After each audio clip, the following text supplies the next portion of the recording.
Γεια σας, τέταρτο επεισόδιο των Undrafted. Πέφτουνε βροχή τα επεισόδια, κεραυνός σενεθρία τα λόγια μας, συνεφιασμένοι και οι κακοί φάτσες μας και είμαστε Undrafted. Το παιδί είναι ηλίθιο αρχικά. Είμαστε Undrafted. Όταν ξεκινάμε να γράφουμε πέφτει ένα countdown 5, 4, 3, 2, 1 και το 3 μου λέει «Μα ποιο επεισόδιο είναι αυτό?» Είναι λες και είμαστε κάπου ανάμεσα στο 124 και 127 και έχει χαθεί. Το τέταρτο επεισόδιο το μεταξύ 2 εβδομάδες έχουμε που κάνουμε podcast. Και μόλις είδα το 4 λέω «Α, το τέταρτο είναι». Δεν ξέρω γιατί, αλλά παρόλα αυτά. Οπότε έχει ένα καλό επεισόδιο ακόμα, μετά το έκτο το χάσαμε, δεν το θυμίζει τίποτα το επεισόδιο. Μετά δεν θα ξέρω, θα πρέπει να το γράφω έκτο επεισόδιο, ξέρω, έβγαλε κουτιλού. Γιατί θα κάνουμε με και τα δαχτυλάκια. Ναι, με τα δάχτυλα, μετά βγάλεις μου τις κάλτσες, μόλις περάσουμε τα 10 θα γράψεις χωρίς καλτσούλες για να μετράς 11. Μετά τα 20 τι γίνεται. Μετά το 20 αριθμητή. Θα εμφανίζει δύο χέρια έτσι. Άμπακο ρε θα φέρω.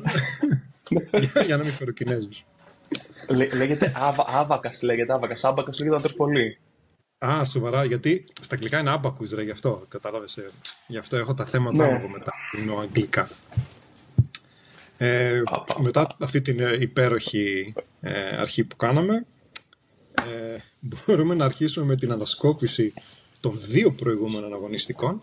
Δεν θα μιλάμε προφανώς για όλα τα μάτς, θα αναφέρω απλά τα αποτελέσματα, κάποια νομίζω είναι λογικά αποτελέσματα, δεν θα πούμε κάτι το ιδιαίτερο, κάποια άλλα προφανώς θέλουν πολύ παραπάνω σχολιασμό.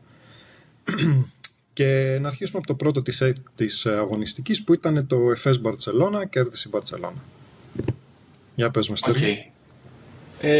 Δεν το θεωρώ πολύ μεγάλη έκπληξη κρίνοντας τα προηγούμενα παιχνίδια της Μπαρτσελώνα και της Εφές αντίστοιχα, όπως και τα επόμενα. Η Εφές δεν έχει βρει βηματισμό, έχει τα θέματα της με παίχτες που... Τραυματισμός του Λάρκιν, ας πούμε, πάνω που φαίνεται ότι το βρήκε, τον πάτησε ο Μύρωτιτς και τον γλέντισε. Ο Νουόρα, ο οποίος ακουγόταν ότι μπορεί να είναι και ο πρώτος σκόρερ της ομάδας ή οτιδήποτε που δεν είναι εκεί κοντά. Γενικότερα δεν έχει βρει ρυθμούς η Εφές, σίγουρα δεν είναι εκεί που περιμέναμε να είναι αγωνιστικά. Σε αντίθεση με την Μπαρτσελόνα, η οποία φαίνεται ότι το βρήκε πάρα πολύ γρήγορα με τον Πάντερ και με το καινούριο φορμάτ τέλος πάντων που έχει. Δεν της τύχησε και ο τραυματισμός του Λαπροβίτολα από ό,τι φαίνεται, οπότε τη θεωρώ στις καλές εκπλήξεις στην Μπαρτσελόνα φέτος. Και το είπαμε και στο προηγούμενο επεισόδιο, ο Πάντερ είναι αυτή τη στιγμή μάλλον ο καλύτερος παίκτης στη Λίγκα. Ενώ βάσει επιδόσεων τώρα. Κάπως έτσι. Αν και είχα πει ότι θα κέρδιζε η Εφές, το μοναδικό αποτέλεσμα που δεν βρήκα σε αυτήν την αγωνιστική. Είχα ξεχάσει ότι δεν θα έπαιζε ο Λάρκιν. Παρ' όλα αυτά, ναι, ήταν πολύ καλός ο Πάντερ, πολύ καλός ο Μέτου, ο οποίος άρχισε να ανεβαίνει, να δείχνει ότι όντως είναι καλός παίχτης. Το περίμενα για κάποιο περίεργο λόγο από την πρώτη αγωνιστική αυτό, αλλά δεν το βρήκε. Επίσης λογικό με παίχτες που κάνουν αυτή την μεταπήδηση από το NBA στην Ευρωλίγκα. Παρ' όλα αυτά έδειξε ότι είναι καλύτερη ομάδα η Μπαρτσελόνα αυτή τη στιγμή από την Εφές και είναι όντως πολύ καλή ομάδα. Μετά το πέρας της 6ης αγωνιστικής ήταν στην πρώτη θέση. Μετά της 7ης δεν είναι, αλλά γι' αυτό θα μιλήσουμε πιο μετά. Παρ' όλα αυτά γενικά καλή ομάδα. Το επόμενο μάτς ήταν το Άλμπα Παρί. Κέρδισε η Παρί με 9 πόντους. Ναι, δεν είναι για σχολιασμό ιδιαίτερο αυτό το μάτς, μόνο στο ότι η Άλμπα φαίνεται ότι δεν μπορεί να κερδίσει, να κάνει δηλαδή ούτε αυτές τις νίκες τις οποίες στο προηγούμενο επεισόδιο δεν είπαμε ότι οφείλει κάπως να κάνει για να δικαιολογήσει έστω στο ελάχιστο την παρουσία της στη Λίγκα. Η Παρί φαίνεται ότι είναι μια ομάδα που ήρθε για να προσπαθήσει να είναι περίπου κοντά στη δεκάδα και όχι κοντά στη 18 εν τέλει. Ναι, όντως ισχύει, είναι καλύτερη η Παρί. Κέρδισε και στην επόμενη αγωνιστική εντωμεταξύ. Είναι αρκετά καλύτερη βασικά από όσο περιμέναμε. Είναι εδώ για να μείνει, είναι ομάδα Ευρωλίγκας. Έχει ένα δικό της ιδιαίτερο στυλ παιχνιδιού συγκριτικά με τις άλλες ομάδες της Ευρωλίγκας.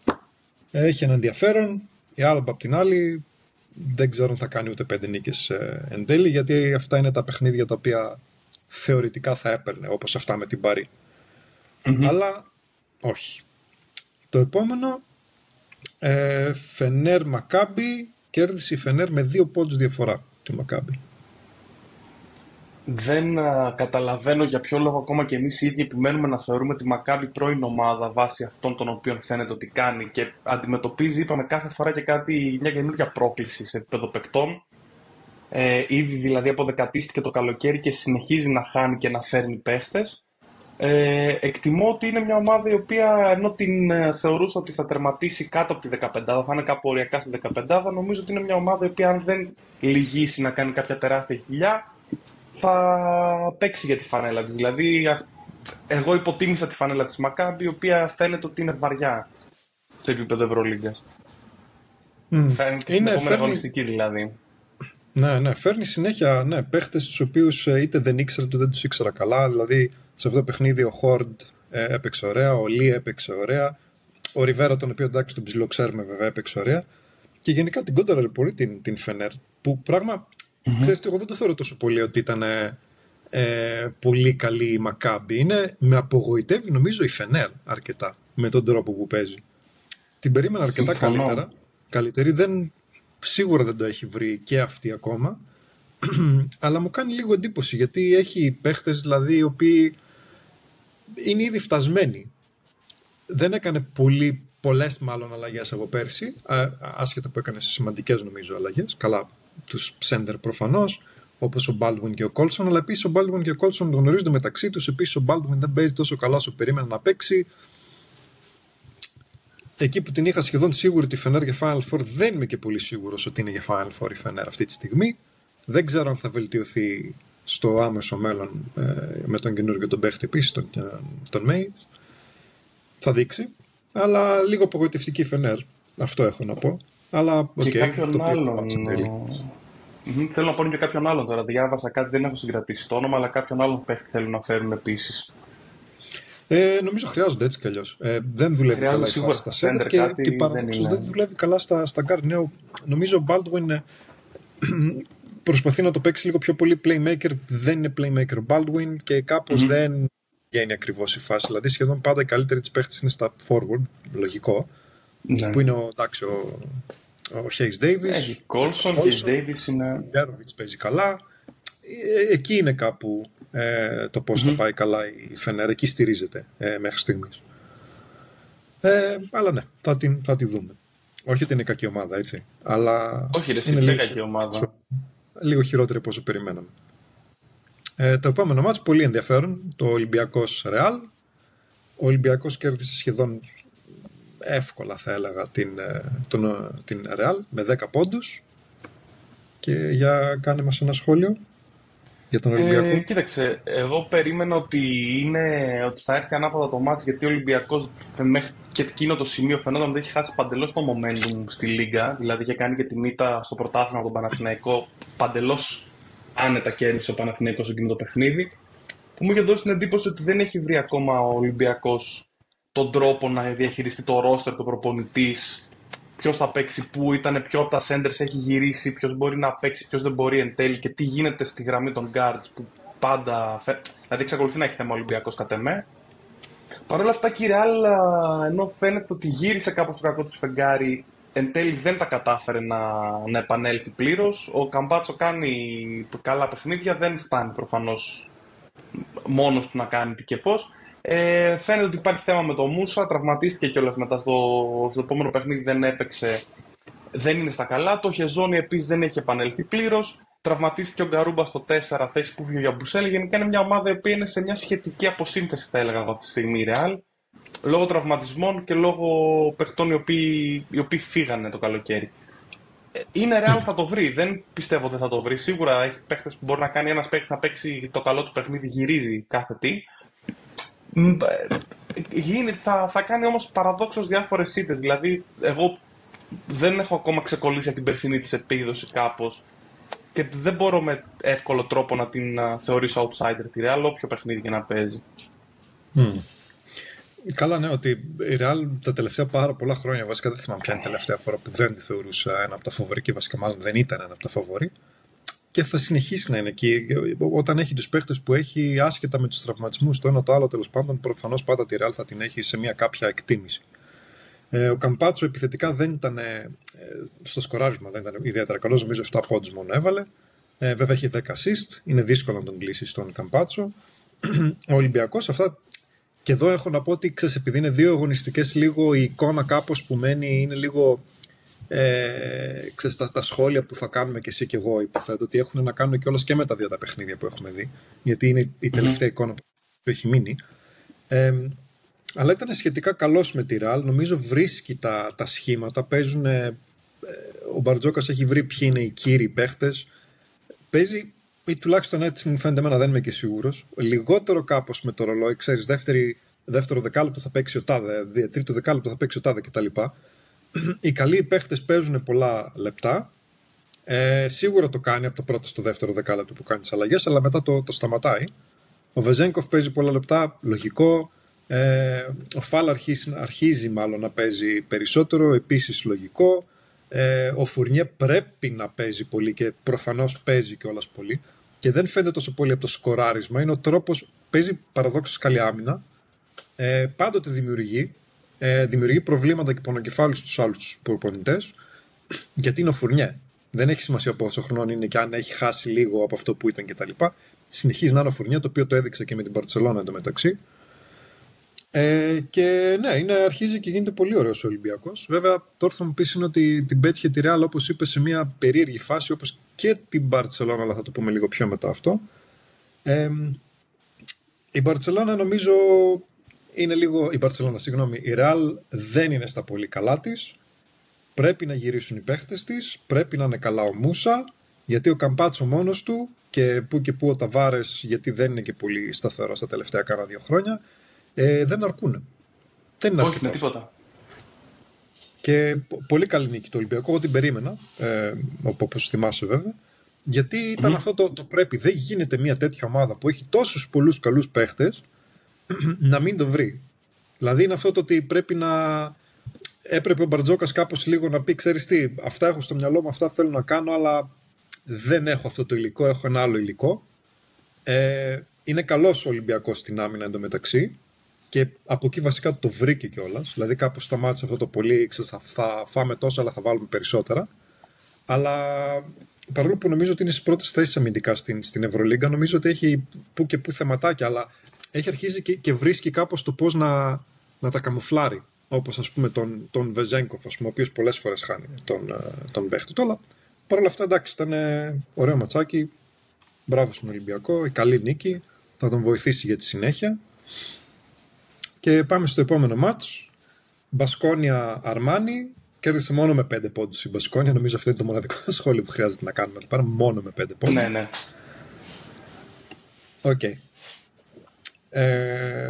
Πάμε παρακάτω στην Virtus Bayern, που εδώ εσύ είχες πει βέβαια Virtus ότι θα κέρδιζε, εγώ είχα πει Bayern και κέρδισε η Bayern με 3 πόντους. Τώρα θα μου πεις είναι και οι δύο ομάδες τι είχαμε, τι χάσαμε, αλλά είναι λίγο καλύτερη η Bayern. Είναι κάθε φορά που την βλέπω τέλος πάντων και βλέπω τι γίνεται, είναι καλύτερη από αυτό που περίμενα στην αρχή της σεζόν και μου αρέσει πάρα πολύ αυτό που βλέπω γενικά.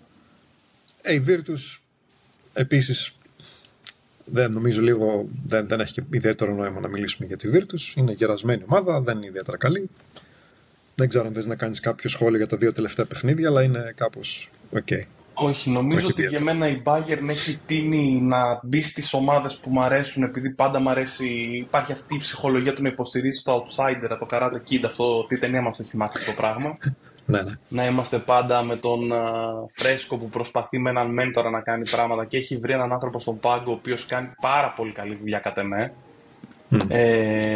Το οποίο είναι, δηλαδή αν δεν επισκιαζόταν από άλλα φαινόμενα η πορεία της Bayern, και όταν λέω άλλα φαινόμενα εννοώ με την εξαιρετική Ζάλγκιρις ας πούμε φέτος, σε επίπεδο επιδόσεων εξαιρετική, νομίζω ότι συζητούσαμε πιο έντονα, αλλά υπάρχουν άλλα μεγαλύτερα events αντίστοιχης ιστορίας, δηλαδή σταχτοπούτες διάφορες η Ευρωλίγκα φέτος, που δεν ξέρω πώς θα καταλήξει.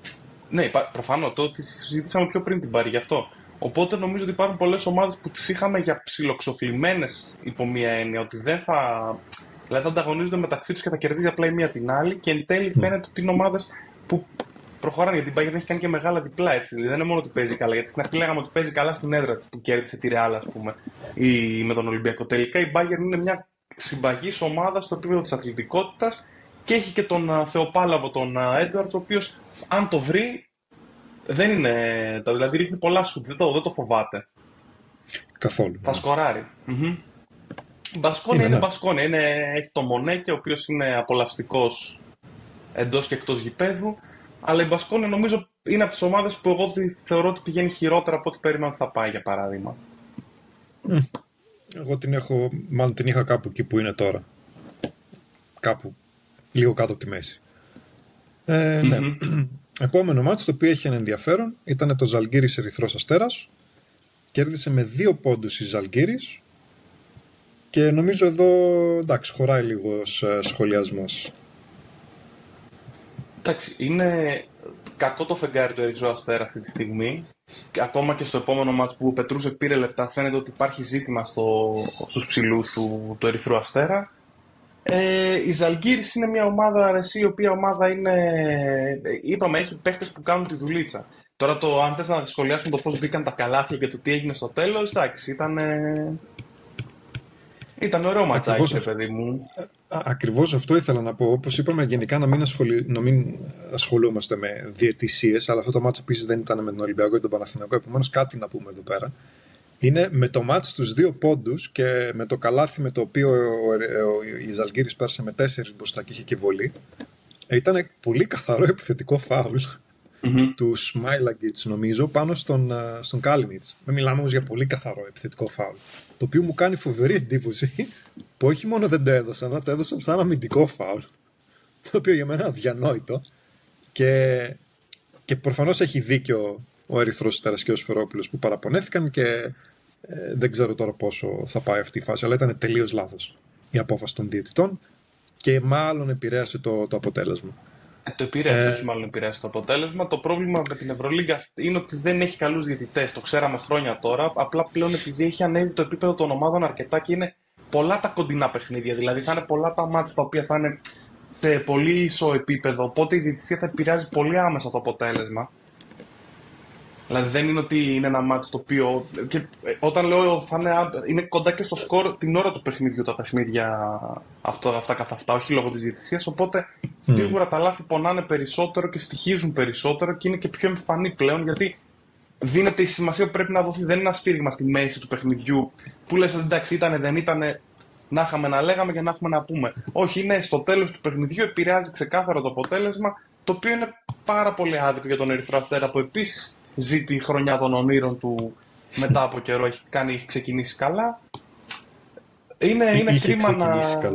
Είχε, ναι. Είναι κρίμα τέτοιες αποφάσεις και τέτοιου είδους παράγοντες εξωγενείς, αν το θέλεις, να επηρεάζουν την πορεία μιας ομάδας. Είναι από αυτά τα δύστιχη γεγονότα και είναι άμα ο μόνος λόγος όχι ο μόνος λόγος, ο μόνος τρόπος για να το αποφύγεις είναι να έχεις πάρα πολύ καλή ομάδα και να κερδίζεις άνετα τα παιχνίδια. Δηλαδή είναι αυτό το ότι μην τα πηγαίνεις μέχρι το τέλος, ξέρεις στους λίγους πόντους ποιος θα βάλει ένα σου τέλος πάντων, γιατί έτσι αυτές οι αποφάσεις επηρεάζουν. Πρέπει να κερδίζεις άνετα τα παιχνίδια.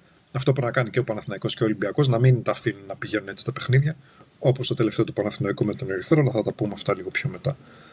Και αφού είπα Παναθηναϊκός, το επόμενο μάτς είναι το Παναθηναϊκός Άσβελ. Πολύ εύκολη νίκη του Παναθηναϊκού. Δεν θέλω να πω κάτι παραπάνω. Είναι ένα παιχνίδι το οποίο είναι αυτά τα παιχνίδια που όταν θες να λέγεσαι ότι πας για το back-to-back. Δηλαδή έχεις μια ομάδα που ήταν ήδη καλή, την έχεις βελτιώσει κι άλλο το καλοκαίρι. Μιλάω για τον Παναθηναϊκό. Αυτά τα παιχνίδια δεν υπάρχει λόγος να μην τα κερδίζεις με 20 και 25 πόντους εμφατικά. Φτιάχνει ψυχολογία. Τέτοια σκορ δίνουν τη δυνατότητα να έχεις ακόμη πιο βαθύ rotation στο τέλος. Να πάρουν χρόνο και άλλοι παίχτες να ξεκουραστούν. Δηλαδή έπαιξε ο Καλαϊτζάκης λεπτά σε αυτό το παιχνίδι. Έπαιξε ο Κωστακούμπος, ο οποίος έκανε και ένα κάρφωμα και άφησε το Σλούκα λίγο μαλάκα. Ναι. Έτσι. Είναι παιχνίδι τέτοιου. Και φαίνεται και όσο καλή και να είναι μια ομάδα να έχει δύο καλές μονάδες όπως ο Μαλεντών και ο Σάκο στην Άσβελ, δεν φτάνει όταν παίζει με μια υπερομάδα όπως είναι ο Παναθηναϊκός αυτή τη στιγμή ή με μια υπερομάδα όπως είναι ο Ολυμπιακός αυτή τη στιγμή. Μιλάμε για δύο ομάδες οι οποίες κατ' εμέ έχουν ξεχωρίσει από τις επόμενες. Δηλαδή δεν τίθεται ζήτημα ότι υπάρχει τρίτη ομάδα στο επίπεδο των δύο ελληνικών φέτος. Ακόμα και η Μπαρτσελώνα θεωρώ ότι δεν είναι εκεί. Τώρα για Φενέρ δεν το συζητάμε με τα ζητήματα που έχει και τη Ρεάλ.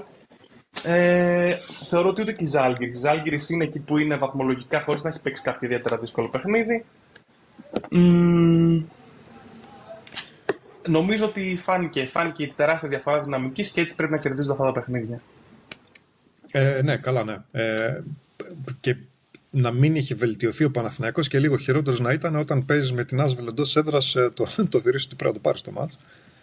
Πόσο μάλλον όταν θεωρητικά είσαι βασικά, όχι θεωρητικά, είσαι ο πρωταθλητής, έχεις βελτιωθεί σημαντικά στις θέσεις που πολύ θεωρητικά είχες θέματα και πρέπει να τα παίρνεις και έτσι ακριβώς πρέπει να τα παίρνεις. Να τα παίρνεις από το πρώτο δεκάλεπτο. Από το πρώτο πεντάλεπτο, εμείς το πεντάλεπτο είναι 18-5 το σκορ.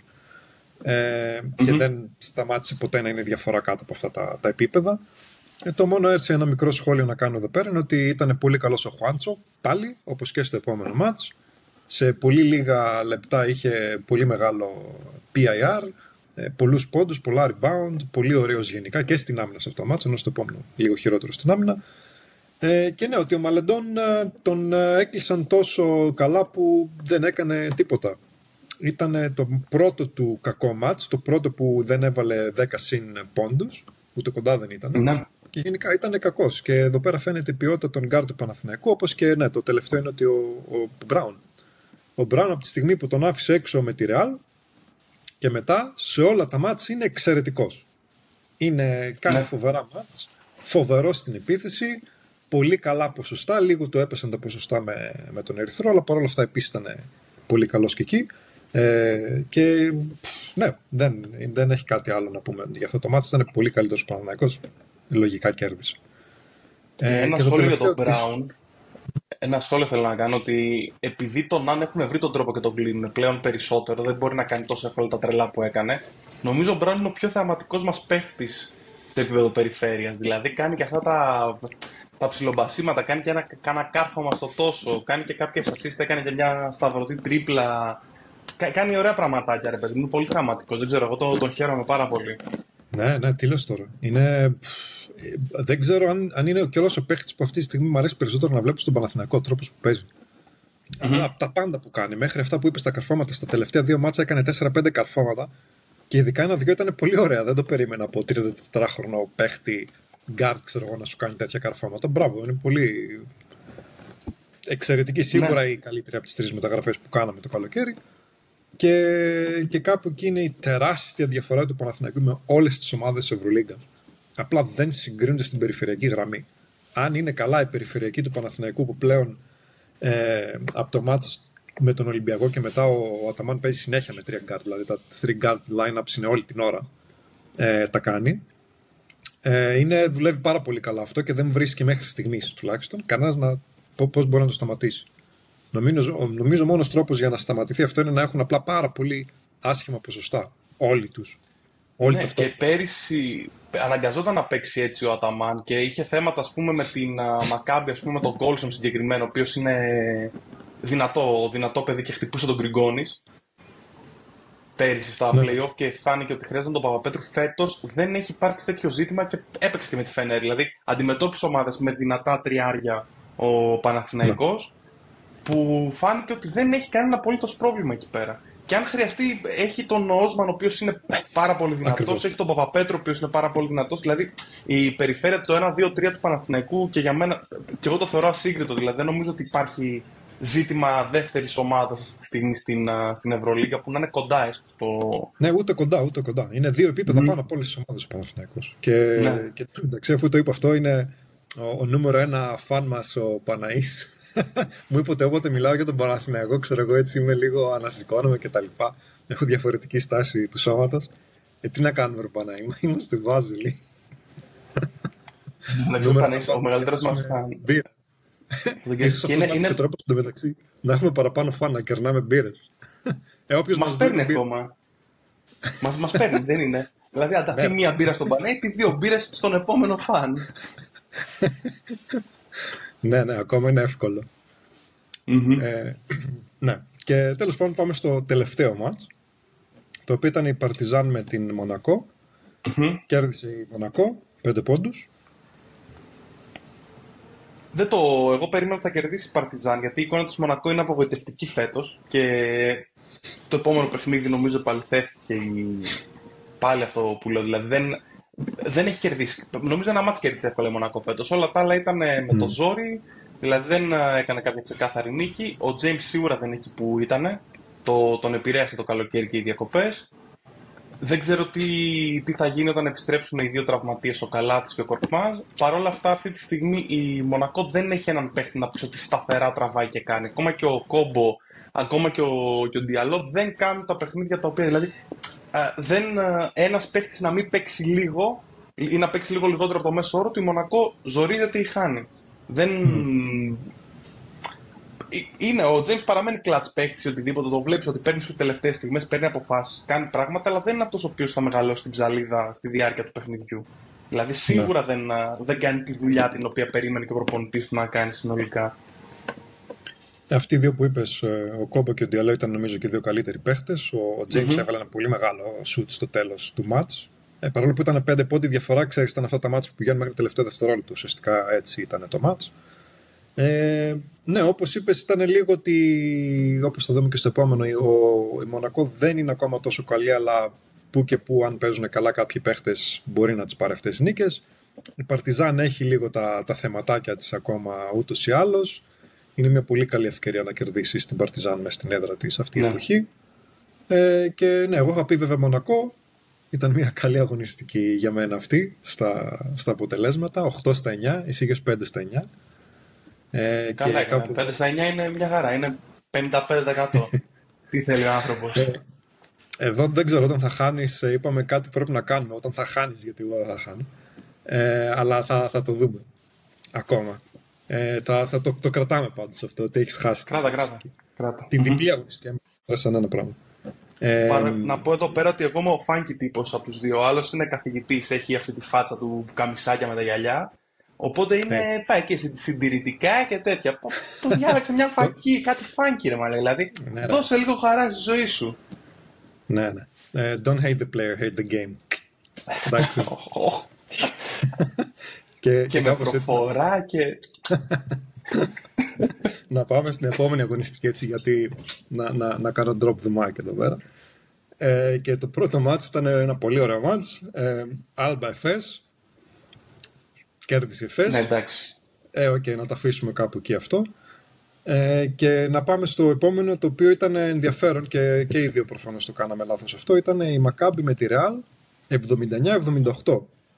Χάνει η Real δεύτερη φορά αυτή την εβδομάδα και επίσης έχασε με ουσιαστικά buzzer beater του Saben Lee. Γιατί το έβαλε στο, ξέρω εγώ, ένα δευτερόλεπτο πόσο είχε ακόμα. Νομίζω ένα δευτερόλεπτο πόσο είχε. Σιχάρα Fantasy League.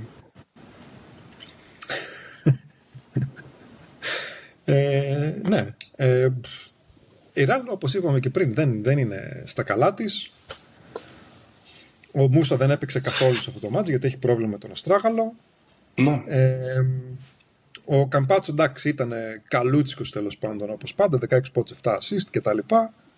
Ο Ταβάρες ήταν επίσης σχετικά καλός, ο Χεζόνια σχετικά καλός, αλλά η Μακάμπι βρήκε και την έκανε τη δουλειά της μέσα στο σχεδόν άδειο γήπεδο στο Βελιγράδι.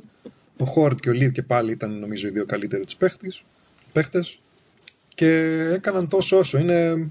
Ναι, δεν το περίμενα, αλλά να που έγινε. Μπορείς να χάσεις από τη Μακάμπι, δεν είναι ξεγραμμένη ομάδα. Και δεν νομίζω να είναι και η τελευταία καλή ομάδα που θα χάσει μέσα στο Βελιγράδι. Παρένθεση Τελαβίβ.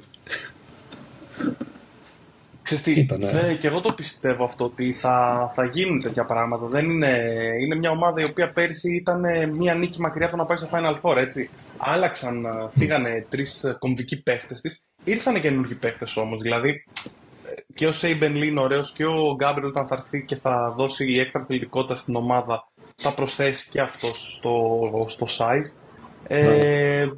Νομίζω ότι αυτή τη στιγμή εγώ θα την έκανα ανάποδα τη δήλωση. Θα έλεγα ότι δεν είναι η μόνη ομάδα που θα κερδίσει τη Real με αυτόν τον τρόπο φέτος, μέχρι να επιστρέψουν οι παίκτες της Real και να βρουν τον αγωνιστικό τους ρυθμό. Σίγουρα δεν θα πόνταρα κόντρα στη Real εύκολα σε αντίστοιχο μάτς, αλλά φαίνεται ότι πλέον η Real, ειδικά όταν παίζει εκτός έδρας, έχει σοβαρά θέματα. Έχασε και από την Bayern δηλαδή. Δεν είναι... Χάνει από ομάδες οι οποίες στη δυναμική είναι κάτω από τη δεκάδα. Μια ομάδα που θεωρητικά ήταν η τρίτη καλύτερη φέτος σε επίπεδο power rankings. Ναι. Οπότε νομίζω ισχύει και αμφίδρομα η δήλωση ότι και η Maccabi σίγουρα θα κερδίσει αρκετές ομάδες έξω από την έδρα τους.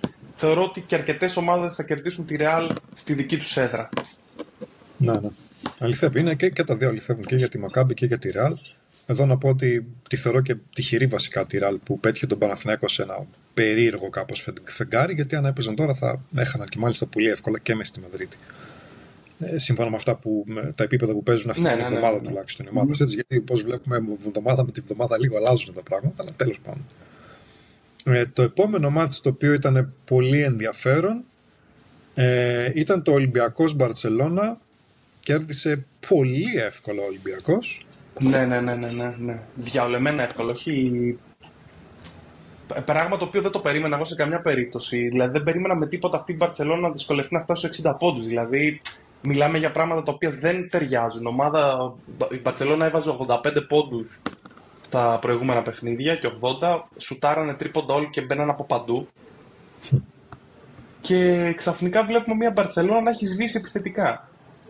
Εντάξει, αμυντικά δεν είναι ότι ήταν κανένα κολόσσος. Τα πονταλάκια της τα έτρωγε. Δεν είναι ότι σταματούσαν τις αντίπαλες επιθέσεις, αλλά επιθετικά ήταν πάρα πολύ καλή και τώρα κολλήσανε. Και δεν υπήρξε ένας παίκτης να ξεκολλήσει το σκορ. Δηλαδή και ο Βέσελη δεν έκανε καλό παιχνίδι, δεν έκανε ο Πάντρε καλό παιχνίδι, δεν βοήθησε κάποιος από τους άλλους οι οποίοι παίρνουν πόντους και σουτ όταν κολλάει η ομάδα. Οπότε απογοητευτική εμφάνιση της Μπαρτσελώνα. Νομίζω ότι η εμφάνιση του Ολυμπιακού ήταν καλή. Θεωρώ ότι ενισχύει την εικόνα όταν καλός ο Ολυμπιακός, τότε ήταν πάρα πολύ κακή η Μπαρτσελώνα στο συγκεκριμένο παιχνίδι. Δηλαδή και τα PIR του Ολυμπιακού, άμα τα δεις, δεν είναι κάποιος ο οποίος έκανε εξωφρενικό παιχνίδι.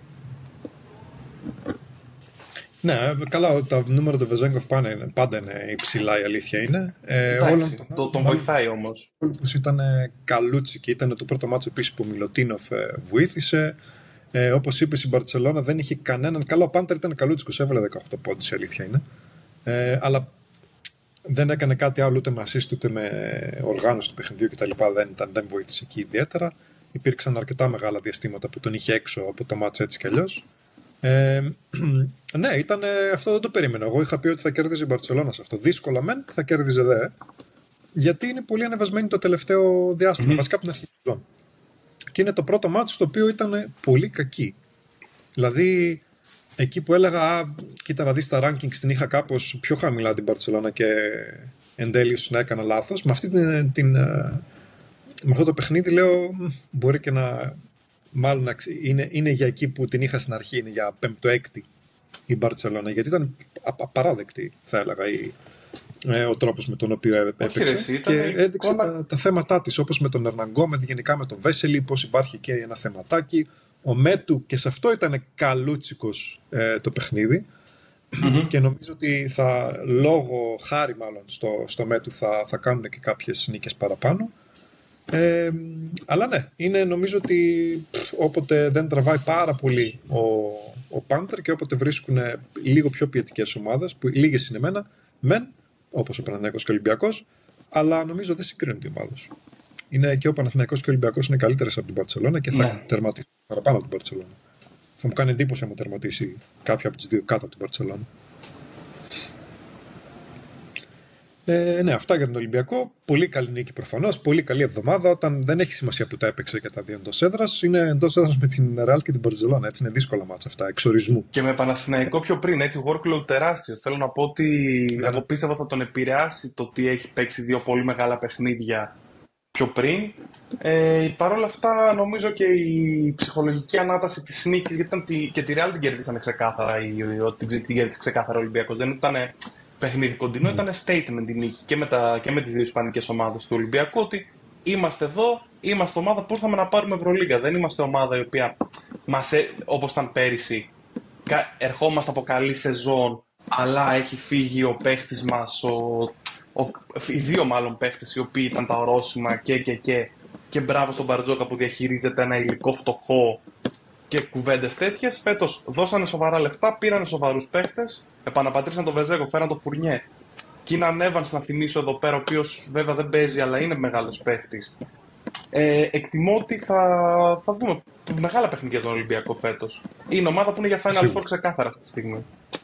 Ναι, και το έδειξε αυτή την Ναι. εβδομάδα. Και προφανώς θα έχει πολύ ενδιαφέρον το επόμενο μάτς με τον Παναθηναϊκό στο ΑΚ. Αυτό θα το σχολιάσουμε πολύ παραπάνω επίσης. Να πάμε στο επόμενο μάτς, το thriller της αγωνιστικής σύμφωνα με την Ευρωλίγκα. Το Armani Virtus 99-90. Πολύ υψηλό σκορ. Αρκετοί παίχτες έκαναν νούμερα σε αυτό. Κέρδισε η Armani. Αυτό περιμέναμε έτσι κι αλλιώς. Δεν έχουμε κάτι ιδιαίτερο να πούμε. Ήταν και οι δύο ομάδες με μία νίκη. Τώρα μία έχει 2 νίκες και άλλη έχει μία. Το επόμενο, Fener Partizan. Εύκολη νίκη της Fener, το οποίο δεν φαινόταν στην αρχή του μάτς, αλλά μετά από ένα σημείο άρχισε να ανεβαίνει η Fener και ήταν αρκετά καλύτερη και ήταν μια πολύ εύκολη νίκη για τη Fener. Βέβαια, όπως είπαμε, η Fener δεν χάνει εύκολα εντός έδρας. Απ' την άλλη, συνεχίζει και προβληματίζει προφανώς η Partizan, η οποία βρίσκεται στις τελευταίες θέσεις της Ευρωλίγκας. Σίγουρα θα ανέβει, αλλά υπήρχαν πολλοί που την έλεγαν ότι η Partizan θα τελειώσει οπουδήποτε, ξέρω εγώ, μέχρι και 4η-3η θέση, ξέρω εγώ. Το οποίο εγώ το θεωρούσα.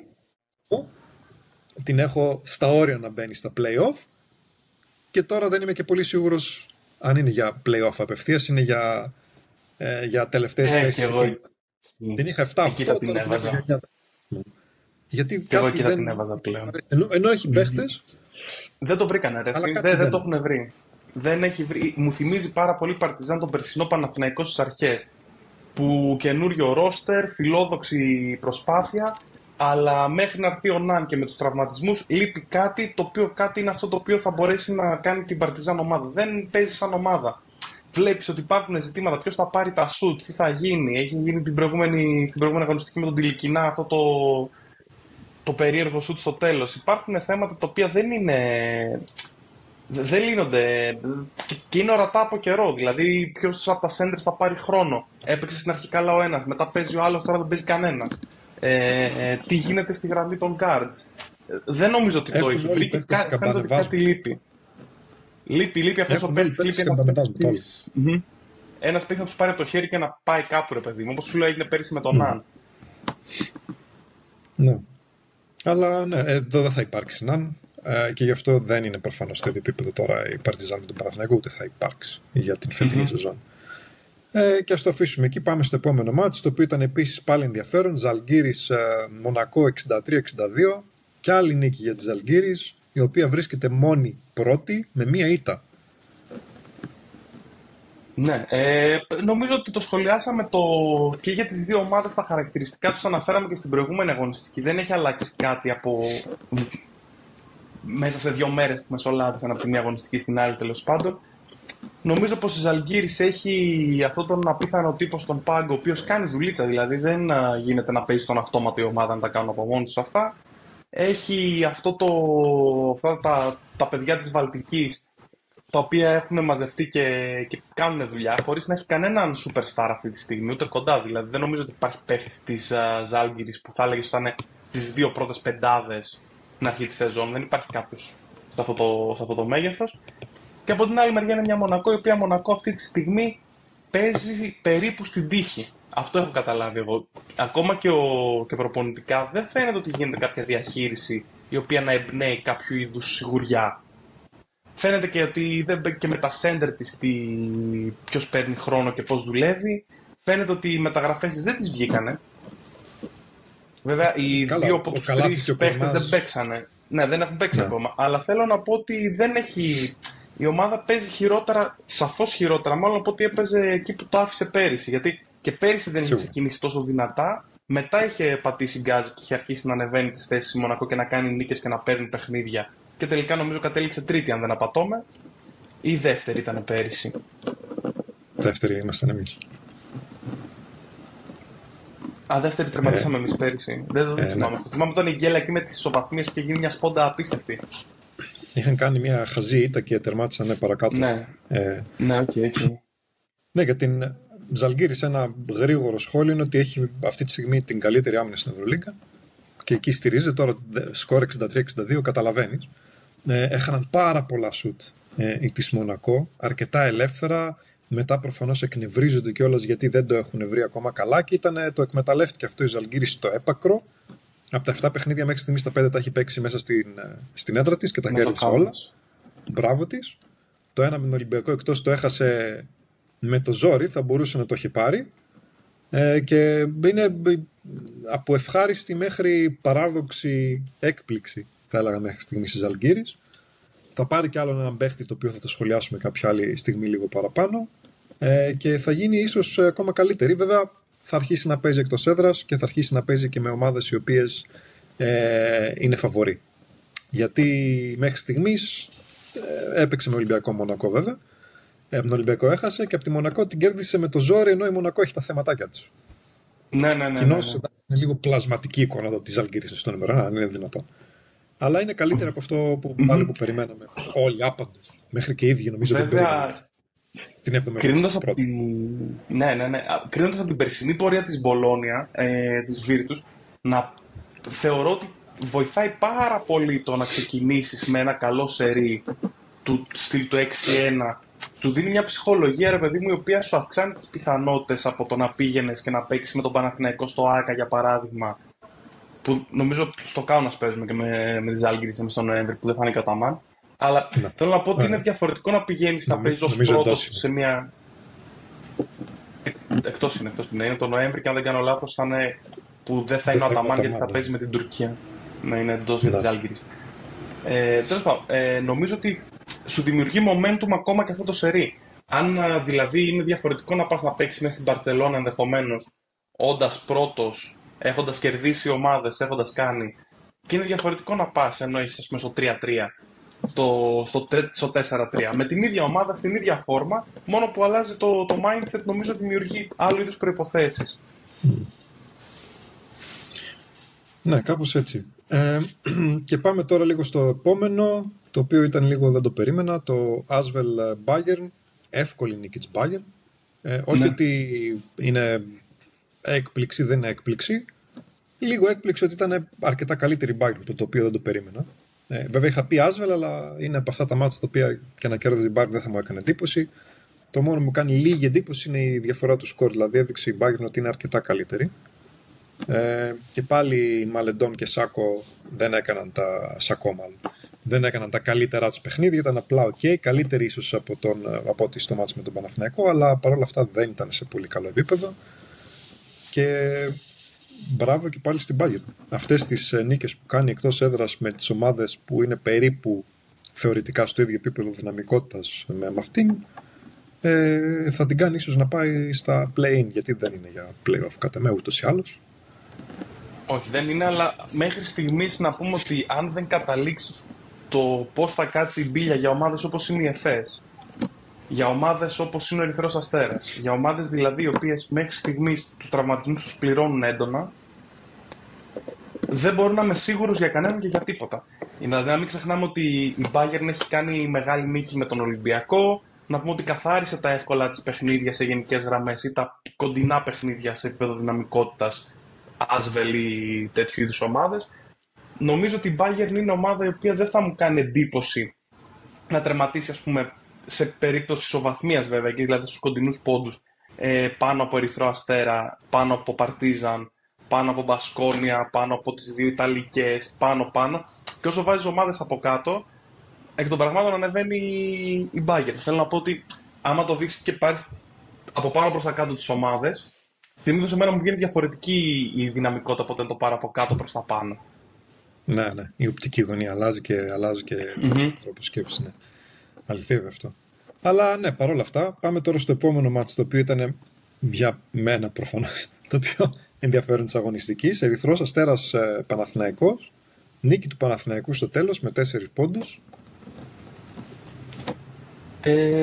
Ιδιαίτερο παιχνίδι, θα πω ότι δεν ήταν ένα παιχνίδι το οποίο μπόρεσα να το καταλάβω και να το αποκωδικοποιήσω εύκολα, να πω ότι έγινε αυτό ή έγινε εκείνο, γιατί άλλαζε συνεχόμενα μέσα στο παιχνίδι ό,τι συμβαίνει.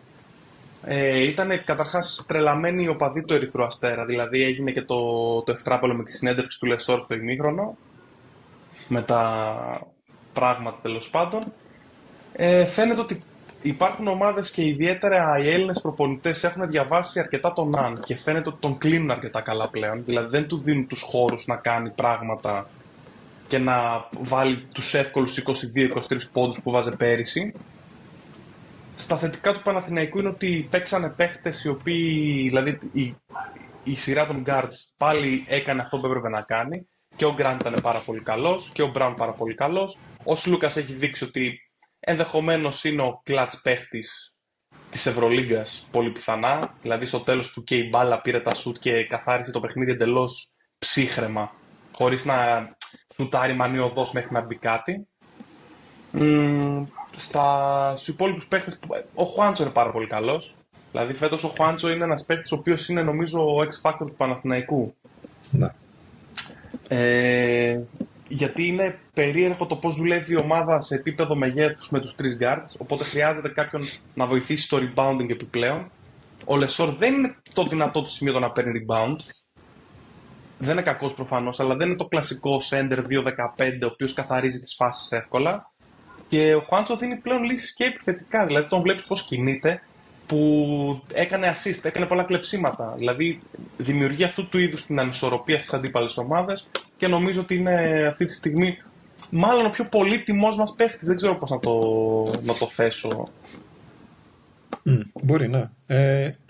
Και ο Ντίνος ήταν καλός και ο Μίτογλου ήταν καλός, έτσι παρεμπιπτόντως. Δηλαδή έβαλε κάποια μεγάλα σουτ, κάποια τέτοια, ήταν ωραίος. Το ένα, το τρίποντο στο τέλος δεν είχε άλλο, αλλά ναι, αυτό ήταν πολύ σημαντικό.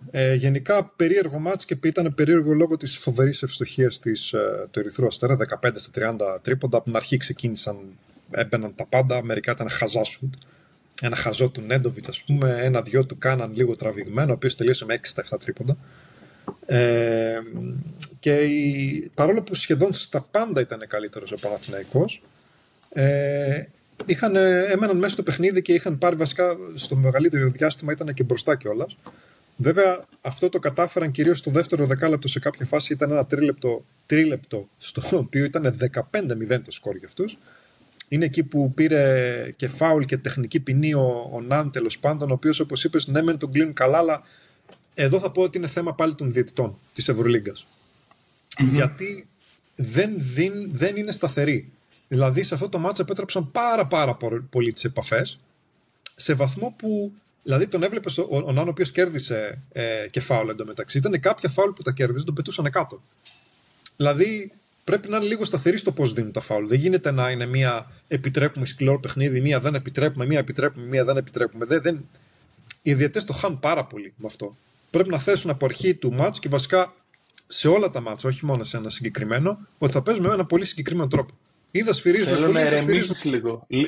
Λίγο να ερεμήσεις θέλω. Έχει αρχίσει πετάγεται φλέβα στο κούτελο. Έχει αρχίσει η δρόνη μητούλα εδώ στην άκρη. Θέλω λίγο να ερεμήσεις. Εντάξει, όχι, δεν είμαστε στο happy place μας. Κερδίσαμε. Έχει τελειώσει το μάτς, κέρδισε ο Παναθηναϊκός. Είσαι στη Βαρκελόνη, είναι καλά. Ήρεμα. Είναι θέμα της Ευρωλίγκας. Είναι της Ευρωλίγκας γιατί χαλάει πάρα πολλά παιχνίδια. Έτσι, όπως είπαμε και το προηγούμενο με την Ζαλγκίρις και τον Ερυθρό Αστέρα, που ήταν ενάντια ουσιαστικά στον Ερυθρό Αστέρα. Κάνουν πάρα πολλές βλακίες και χαλάνε το παιχνίδι. Το οποίο δεν ξέρω πώς ακριβώς μπορεί να σταματήσει, αλλά πρέπει κάποια στιγμή να σταματήσει. Τώρα για τους παίχτες, όπως είπες, ο Χουάντσο συνεχίζει, είναι πάρα πολύ καλός. Έπαιξε 34 λεπτά ο Χουάντσο και κάπου τόσο πρέπει να παίζει. Γι' αυτό ουσιαστικά έπαιξε και πολύ λίγο Μίτογλου, το οποίο για κάποιο λόγο νόμιζε ότι ήταν τραυματίας, εν τέλει δεν ήταν. Μπήκε στο τέλος και έκανε τα δικά του. 2 κλεψίματα, το τρίποντο το σημαντικό. Ο Σλούκας προφανώς στο μεγαλύτερο μέρος του μάτς δεν έδειξε κάτι το ιδιαίτερο, αλλά στο τέλος έβαλε τα 2 τα τρίποντα, είχε 2 assist, έβαλε και τις 2 στις 2 βολές και ήταν ο closer του Παναθηναϊκού. Ο Μπράουν συνεχίζει να είναι πάρα πολύ καλός, ο Γκραντ ήταν πάρα πολύ καλός. Και ο Παναθηναϊκός, ξέρεις τι, παρόλο που εκεί για ένα τρίλεπτο έχασε λίγο το μυαλό του, ήταν σε όλο το υπόλοιπο μάτς κάπως αισθανόσουν ότι ξέρεις τι, θα το πάρει ο Παναθηναϊκός στο μάτς. Και νομίζω ότι κάπως έτσι αισθάνονταν και το Ερυθρού, έλεγαν κάτι θα γίνει και θα χάσουμε. Γιατί και κάποια σουτ που πήραν εκεί στο τέλος, βέβαια πάλι έβαλε ένα ο Πετρούσεφ από το πουθενά στο 0,1 νομίζω μπήκε στην επίθεσή τους. Και δεν θυμάμαι ποιος άλλος έβαλε πάλι ένα τρίποντο έτσι λίγο, το οποίο δεν περίμενα, αλλά παρόλα αυτά το τελευταίο σουτ Επίσης ενδιαφέρον το ότι ο Αταμάντ στην τελευταία επίθεση επέλεξε να μην κάνει φάουλ. Κερδίζει με 2 πόντους, έχουν οι άλλοι ξέρω εγώ 5 δευτερόλεπτα και λέει θα παίξουμε άμυνα. Και έκανε ένα shoot airball τρίποντο ο Τεόντοσιτς. Και σε ομάδα με 50%, Δηλαδή, σου λέει δεν κάνουμε φάουλ, τα παιδιά δεν τα βάζουμε σήμερα. Ναι, τότε είχαν 52%, έφτασε αυτό και πήγε στο 50%. Και έπαιξε άμυνα. Και αυτή είναι μια κλασική συζήτηση εντωμεταξύ, τι κάνει σε αυτή την περίπτωση. Παρ' όλα αυτά, προφανώς βόλεψε τον Παναθηναϊκό το τι έγινε και μετά εντάξει, είναι οι 2 βολές του Νάνο και κάπως ήταν εκτός χρόνου ούτως ή άλλως. Πολύ μεγάλη νίκη του Παναθηναϊκού σε πολύ δύσκολη έδρα. Όπως είπες, έγιναν αυτά τα περίεργα, πετούσαν μπουκάλια, γυάλινα μπουκάλια στον πάγκο του Παναθηναϊκού γενικά. Οι φίλαθλοι είχαν ένα θαυματάκι από την αρχή με τους διαιτητές που είχαν κιόλας ένα πανό μεγάλο ξέρω εγώ, που είχαν βάλει, το οποίο δεν θυμάμαι ακριβώς τι έγραφε, κάτι το έσωσα κιόλας. EuroLeague referees, you've been robbing us for years. Fuck off. Προφανώς θα το πληρώσει αυτό που έκανε. Μήπως είσαι κρυφορέτσταρ εσύ, μήπως είσαι Τσερβένας Βέσδα, γιατί τέτοια λες με αυτούς, Εγώ. Όχι, εγώ δεν είπα να φακώ φοιτητές. Όπα, θα παίξει το βαρ. Όποιος θέλει πηγαίνει το βιντεάκι 1,5 λεπτό πίσω, φλέβα εδώ πέρα, ιδρώντας τη μητούλα. Είναι θέμα της Ευρωλίγκας. Είναι της Ευρωλίγκας γιατί χαλάει πάρα πολλά παιχνίδια. Έχουμε το βαρ. Δεν μας έκλεψαν, εγώ δεν είπα ότι μας έκλεψαν. Απλά δεν μ' αρέσουν αυτά που κάνουν, γιατί είναι και στις 2 πλευρές. Αυτό που είπα εγώ έχει να κάνει με το πώς σφυρίζουν οι διαιτητές. Δεν έχει να κάνει με το ότι έκλεψαν τον Παναθηναϊκό σε αυτό το μάτς. Είναι ότι παίζουν περίεργα, δεν μπορείς να ξέρεις πώς να παίξεις. Έχει να κάνει με τους παίχτες πιο πολύ αυτό. Και αυτό προφανώς συνήθως βολεύει τις ομάδες οι οποίες δεν είναι καλές, άμα παίζεις πολύ σκληρό παιχνίδι. Αλλά παρόλα αυτά, πολύ μεγάλη νίκη του Παναθηναϊκού και είναι και στη δεύτερη θέση αυτή τη στιγμή. Και πάει όπως και ο Ολυμπιακός με ό,τι καλύτερο για το μάτς της σεζόν, μάλλον γενικά της Ευρωλίγκας μέχρι στιγμής. Παναθηναϊκός Ολυμπιακός στο ΆΚΑ, για το οποίο θα μιλήσουμε άλλη φορά βέβαια. Και το τελευταίο μάτς, Παρί Μπασκόνια, κέρδισε με 2 πόντους εκεί στο τέλος η Παρί. Πολύ κακό μάτς από τον Σόρτς, που έριξε 21 σούτ, έβαλε 4 ξέρω εγώ. Πολύ καλό μάτς από τον Μονέκε, που ήταν ο κύριος λόγος που έμειναν μέσα στο μάτς. Εδώ ένα ενδιαφέρον στατιστικό είναι ότι η Μπασκόνια έβαλε 1 τρίποντο στο μάτς, 1 στα 26 τρίποντα, 1 στα 11 είχε ο Χάουαρντ, ο οποίος σούταρε γιατί έτσι, δηλαδή έκανε πολλά κακά σούτ, δεν μπορώ να καταλάβω γιατί σούταρε τόσο πολύ. Και ένα άλλο ενδιαφέρον που δεν είπαμε για το προηγούμενο μάτς είναι ότι η Παρί στο προηγούμενο μάτς είχε ρίξει 52 τρίποντα και έβαλε τα 20 από αυτά. Είχε 19 νομίζω χίφι που έριξε και άλλα 12 award αν δεν κάνω λάθος και γενικά 52 τρίποντα. Στο αυτό το μάτσα έριξαν μόνο 27, ίσως να τους είπε ο προπονητής, εντάξει χαλαρώστε λίγο. Εγώ νομίζω ότι αυτές οι γρήγορες επιθέσεις και τα πολλά σουτ φαίνεται ότι έχουν μέχρι στιγμής βοηθήσει και την Παρί και την Bayern, έτσι. Γιατί συζητούσαμε για 2 ομάδες οι οποίες ήταν στα πλαίσια του outsider και κάνανε τις κηδείες τους και ανεβήκανε. Τα μάτια που κερδίσαν τα κερδίσαν σουτάροντας πολύ και σουτάροντας γρήγορα, χωρίς να πάνε σε πολύ οργανωμένη επίθεση μέχρι να βρεθεί ο ελεύθερος παίκτης και να σουτάρει απαραίτητα. Έφτανε η μπάλα σε αυτόν ο οποίος είχε την οδηγία να την μπουμπουνίξει και το πετούσε, δεν έχει σημασία. Δηλαδή στο προηγούμενο πότε ήταν που κέρδισε η Bayern με τον Edwards που είχε κάτι πανηλήθιο, δηλαδή είχε ξέρω εγώ 7 στα 55 σουτ, ήταν κάτι παρανοϊκό, παρ' όλα αυτά έβαλε 30 πόντους, δηλαδή κάπως έρχεται και λειτουργεί κάποιες φορές αυτό το άτακτο. Είναι αυτό το στυλάκι των Houston Rockets τέλος πάντων, που νομίζω αυτή την εποχή στην Ευρωλίγα για τέτοιες ομάδες οι οποίες είναι ποιοτικά χειρότερες από άλλες, πολύ διαγυμνού οφθαλμού όμως χειρότερες από άλλες ομάδες, αυτό το στυλ παιχνιδιού μπορεί να σε βοηθήσει να κερδίσει παιχνίδια. Γιατί έρχεται λίγο από το πουθενά, άμα βρεις ευστοχία σε εκείνο το match, μπορεί και να το πάρεις. Γιατί απλά βάλεις πάρα πολλά τρίποντα. Ναι. Αφού δουλεύει, οκ. Και άλλη μια νίκη για την Παρί. Και μπράβο. Για τα που λένε. Στο 4-3 η Παρί. Και αυτά για αυτή την αγωνιστική, αυτές τις αγωνιστικές, πολύ μιλήσαμε για αυτές. Και τι είναι το τελευταίο κομμάτι του επεισοδίου, Στέργιο, τι θα κάνουμε? Λοιπόν, τώρα έχω δύο παιχνιδάκια έχω. Ωραία, και θέλω να μου πεις. Έχω ένα το οποίο είναι πάλι έτσι στο επίπεδο διλημμάτων, ρε παιδί μου. Ένα start bench cut έχω ετοιμάσει. Και έχω και ένα άλλο το οποίο είναι πιο ενδιαφέρον. Νομίζω σε αυτό θα σε πω για να σε πιάσω τελείως απροετοίμαστο. Okay. Ωραία. Λοιπόν, γίνεται τώρα μια συνθήκη, ωραία, που μικραίνει η Ευρωλίγκα και συνενώνονται κάποιες ομάδες. Θέλω λοιπόν να μου φτιάξεις δεκάδες, θέλω εγώ να μου κάνεις, δηλαδή 5 από κάθε ομάδα, από αυτές που θα σου λέω, και να μου κάνεις μια ομάδα, ρε παιδί μου, 5 παίκτες από κάθε ομάδα θα παίρνεις, δεν μπορείς να πάρεις, ας πούμε. Ναι. Οπότε θέλω μια μικρή. Κάνουμε δεκάδα, πήγαμε 25-30 χρόνια. Δεκάδες θα κάνουμε. Κάποτε υπήρχαν δεκάδες στο μπάσκετ. Εμείς που βλέπουμε μπάσκετ από πολύ παλιά. Δεν ξέρω. Παραπαθόδαρα δεκάδα θέλω. Λοιπόν, θέλω μια μεικτή των δύο ελληνικών. Μια βολή. Για πες. Ναι. Μια μεικτή των ελληνικών. Θέλω να πάρεις 5 παίκτες στον Ολυμπιακό, 5 τον Παναθηναϊκό και να κάνεις μια ομάδα. Η οποία ομάδα θέλω να έχει προφανώς 5 guards. Έτσι, θα πάμε εκεί πέρα. Θα έχει 2 center και θα έχει και 3 forward. Κάτω 4-4-2 άμα σε βολεύει, δεν με πειράζει τόσο πολύ. Και πρέπει να είναι αναγκαστικά 5 και 5. Αναγκαστικά 5 και 5. Αλλιώς ξέρω κι εγώ θα πάρει τον Παναθηναϊκό. Πώς είχα βάλει τον Βεζέγκο. Ήξερα κι εγώ. Να αρχίσουμε από τα εύκολα. Από τον Ολυμπιακό σίγουρα θα πάρω τον Βεζέγκοφ.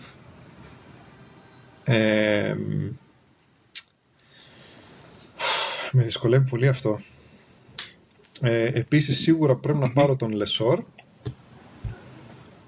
Σίγουρα τον Αν. Αυτοί οι τρεις είναι οι σίγουροι.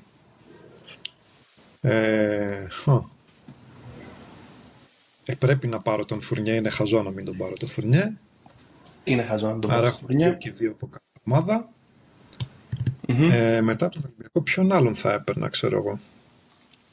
Αν και δεν θα έπαιρνα, ας πούμε, τον Grand πάνω από τον Walkup, αλλά πρέπει να πάρω κάποιον Ολυμπιακό, επομένως θα πάρω τον Walkup αναγκαστικά. Εδώ είδες, αρχίζουν τα αναγκαστικά. Άλλο guard δεν παίρνει τον Ολυμπιακό. Άρα έχουμε 3 του Ολυμπιακού. Ποιους άλλους 2 θα έπαιρνα, έτσι, από τους ψηλούς? Δεν μ' αρέσουν ιδιαίτερα να πάρω έτσι πολλούς. Άντε να πάρω τον Φαλ.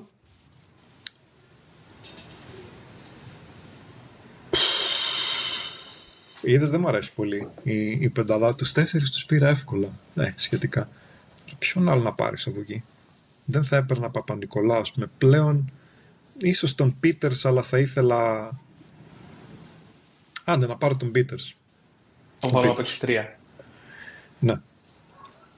Αυτή την πεντάδα από τον Ολυμπιακό, λοιπόν. Και μετά από τον Παναθηναϊκό είπαμε, εντάξει, τον Λεσόρ και τον Αν. Σλούκα. Μπράουν. Και ένα 4. Και Χουάντσο. Αυτούς. Okay.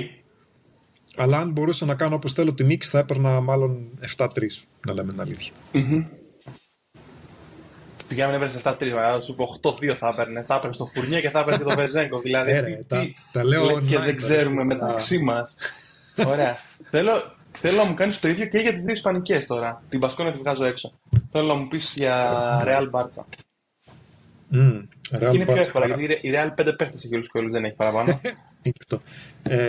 Εννοείται Καμπάτσο, εννοείται Ταβάρες, Χεζόνια σίγουρα, την τριάδα και τον Μούσα βασικά θα έπαιρνα.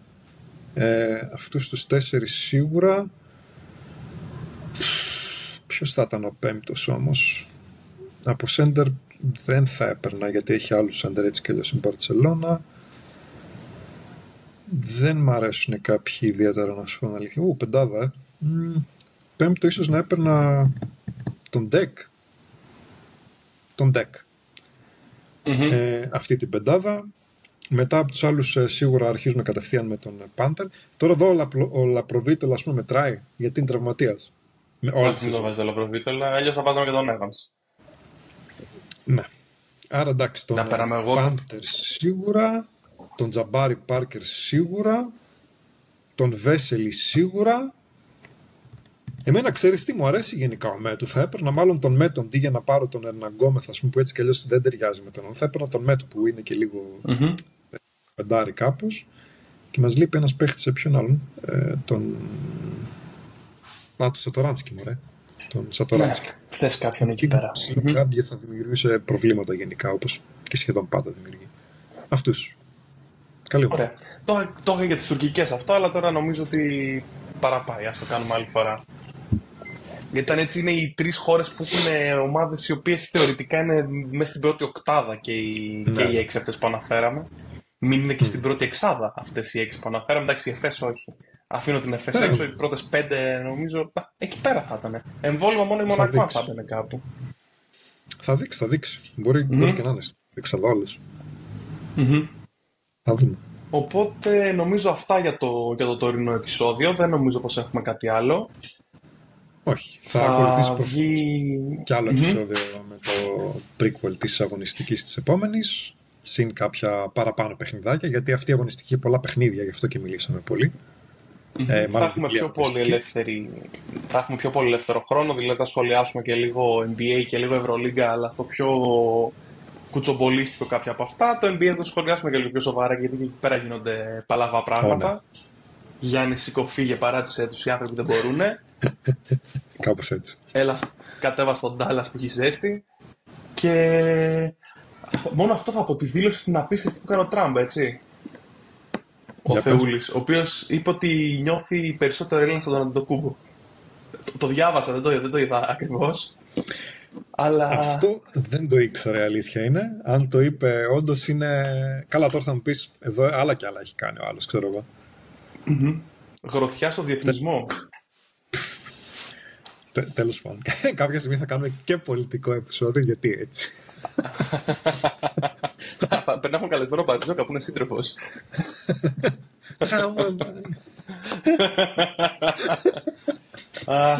Καλή συνέχεια από εμάς. Έγινε. Τα λέμε την επόμενη φορά. Μείνετε μέτροι. Δεν αξίζει τον κόπο κάτι καλύτερο. Έγινε. Τα λέμε. Γεια. Cross you up, ankles break, hit the ground. Nets swish another bucket team at R. Street legends, my rap, no flaw. Fade away clean, call me king of the paint. Crossover mean, ain't no room for no fake. Concrete jungle where warriors rise. Hopes and dreams in the back of my eyes. Dribble dreams on the street lights glow.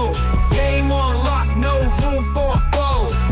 Hustle hard, next level, reach heights. B-ball battles under urban nights. Trash talk echoes, heat under the hoop. Squad ready, we moving a troop. Fast break, lane wide like a freeway chase. Victory hungry, I set the pace. Rebound hunger, snatch with a beast grip. Pass smooth, no look, makes the crowd flip. Final seconds, game on the line. Pressure diamonds, I'm in my prime. Net switch, hard pounds, my moment found. Green grind, in this court I'm crowned. From the block to glory tales of the streets. B-ball forever, life's rhythm and beats.